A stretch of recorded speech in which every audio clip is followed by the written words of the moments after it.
முந்திய காலங்கள்ல முஸ்லிம் அல்ல மனிதர்கள் வேட்ட பல்லிருக்கிற எந்த மிருகத்தையும் சாப்பிடுறது இல்லை. என்ன பல்லிருக்கிற? வேட்ட பல்லிருக்கிறதே, வேட்ட பல்லுள்ள மிருகமெல்லாம் நஞ்சுதான். மனித சமூகத்துக்கு தெரியும், முஸ்லிம்கள் மட்டுமல்ல. அப்ப மிருகங்கள்ல எதற்கு வேட்ட பல் இல்லையோ அதைத்தான் சாப்பிடுவாங்க. உதாரணமா ஆடு, மாடு, ஒட்டகம், மான், இவைகளுக்கு வேட்ட பல் இல்லை. பிடிச்சதோட பார்ப்பாங்க வேட்ட பல் இருக்குதா. முதல்ல வேட்ட பல் சிங்கம், புலி, கரடி, நாய், பூனை எல்லாத்துக்கும் வேட்ட பல் இருக்கு. ரெண்டாவது கீறி கிழிக்கிற நகம். பறவைகள்ல பார்ப்பாங்க, எந்த பறவைக்கு கீறி கிழிக்கிற நகம் இல்லைன்னு பார்ப்பாங்க. கீறி கிழிக்கிற நகம் இருந்தா அந்த பறவையை சாப்பிடுறது இல்லை. முஸ்லிம்கள் மட்டுமல்ல, உலகத்துடைய சாதாரண மனிதர்கள். ஏன்? கீறி கிழிக்கிற நகம். உதாரணமா காகம், காகத்துக்கு அந்த நகம் இருக்குது, ஆனா கொக்குக்கு இல்லை, பொறாக்கு இல்லை, கோழிக்கு இல்லை, வாத்துக்கு இல்லை. இது பண்டைய காலத்து மனிதர்களுடைய பழக்கம். அல்லாவும் ஹலாலாக்கின் அதைத்தான். அல்லாஹ் ஹலாலாக்கினது எந்த மிருகத்துக்கு வேட்ட பல் இல்லையோ அது மட்டும்தான் ஹலால். வேட்ட பல் இருக்கக்கூடிய அனைத்துமே ஹராம். மிருகங்கள்ல, பறவைகள்ல கீறி கிழிக்கக்கூடிய நகம் இருக்குது, இது அனைத்துமே ஹராம். கீறி கிழிக்கக்கூடிய நகம் இல்லாத பறவை மட்டும்தான் ஹலால்.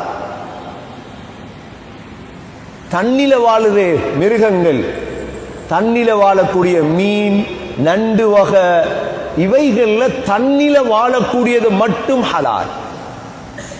தண்ணிலையும் தரையிலையும் வாழுதே, இதுவும் ஹராம். அல்லாஹ் ஏன் ஹராம் ஆக்கினான்? பண்டி சாப்பிடுறாங்க. ஏன் பண்டி அல்லாஹ் இவ்வளோ ஹராம் ஆக்கி இருக்கிறார்? இன்னும் கொஞ்ச நாள்ல விளங்கிடும். இன்னும் கொஞ்ச நாள்ல பண்டி ஏன் ஹராம் என்று நாங்க விளங்கப்படுத்தி விளங்க திண்டவங்களுக்கு நோய் வந்தோடனே விளங்கிடும் பண்டி ஏன் ஹராம்.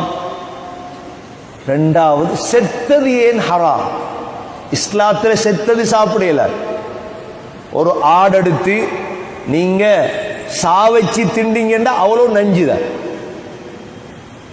ரெண்டே ரெண்டு செத்தது தான் சாப்பிடலாம் இஸ்லாத்துல. ரெண்டு செத்தை, ஒன்று மீன். மீனை யாரும் தக்பீர் பண்றதா? பிஸ்மில்லாஹ் அல்லாஹ் அக்பர் இல்லையே. மீன் செத்தது சாப்பிடலாம். ரெண்டாவது வெட்டுக்கிளி. அந்த காலத்துல உமர் ரலியல்லாஹுடைய காலத்துல தேடி பார்த்தாங்க, வெட்டுக்கிளி கோழிட சைஸ் இருக்கு. அந்த வெட்டுக்கிளி காலையில பார்த்தா கீழே விழுந்து கிடக்கு, அதை எடுத்து அறுத்து சாப்பிட்டுருவாங்க. ரெண்டு ரத்தம் தான் ஹலால். தமான், ஒன்று ஈரல், நுரையீரல். இதை தவிர மற்ற எல்லாமே எங்களுக்கு ஹராம். ஏன்? அதுல தான் அவ்வளோ நோயும் இருக்கு. செத்தது ரெண்டு ஹலால், ரெண்டு ரத்தம் ஹலால்.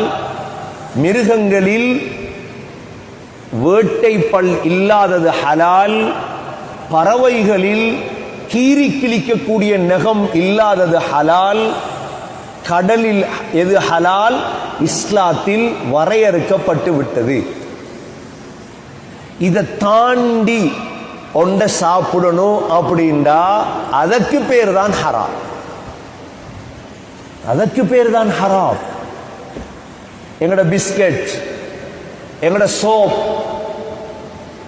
ஆக முக்கியம் சைனால இருந்து வரக்கூடிய ஸ்வீட் ஐட்டம், இனிப்பு பதார்த்தங்கள் முற்று முழுதாக தவிந்து கொள்ளும். நல்ல சொய் மாதிரி இருக்குமே சாமான்கள், பார்க்கிறது பல கலர்கள், என்னென்றே தெரியாது. அது பாம்பரைச்சியா, அது முதலட இறைச்சியா, என்னண்டே தெரியாது. மாஸ்மலோ இருக்குது, கிட்டையும் போயிடப்படாது. மாஸ்மலோ கிட்ட சின்ன பிள்ளையில ஏமாத்துறது வாங்கி கொடுப்போம். மாஸ்மலோ, மாஸ்மலோட 99% ஹராம். 99 ஒரே ஒரு வீதம் ஹலால் இருக்குது, அவ்வளவுதான். அதுவும் இங்க இல்லை. தேடி பிடிக்கலாது, தேடி பிடிக்கலாது. பாவிக்கிற குளோன், பாவிக்கிற குளோன், அடிக்கமே குளோனை தூக்கி நெத்திக்கு இங்க குளோன். எதிலே எல்லாம் அல்கஹால் இருக்குதோ ஹராம், நோய் வரும், கவனம்.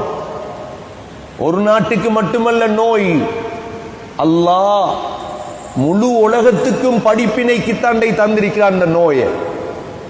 எவ்வளோ இயற்கை சாப்பிடலுமோ சாப்பிடும், இயற்கை எவ்வளோ இயற்கையை பாவிக்கலுமோ. பால், உதாரணமா பால், மாவை விட்டுட்டு பாலுக்கு மாறிடும், பவுடரை விட்டுட்டு பாலுக்கு போயிடும். இயற்கை.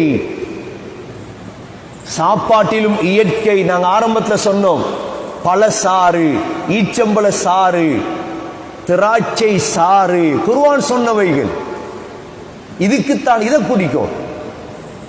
அப்ப இஸ்லாம் எதெல்லாம் ஹராமாக்கி இருக்குதோ எல்லாமே ஷைத்தான் அலங்கரிச்சு காட்டுறான்.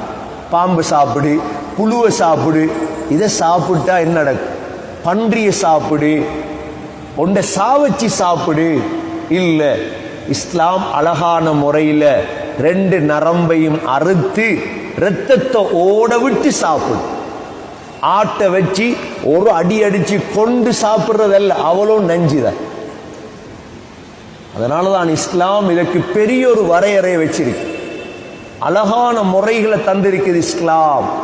இஸ்லாமிய ஹலால் ஹராம் முழு உலகத்துக்கும் ஒரு மருந்து, பாதுகாப்பு.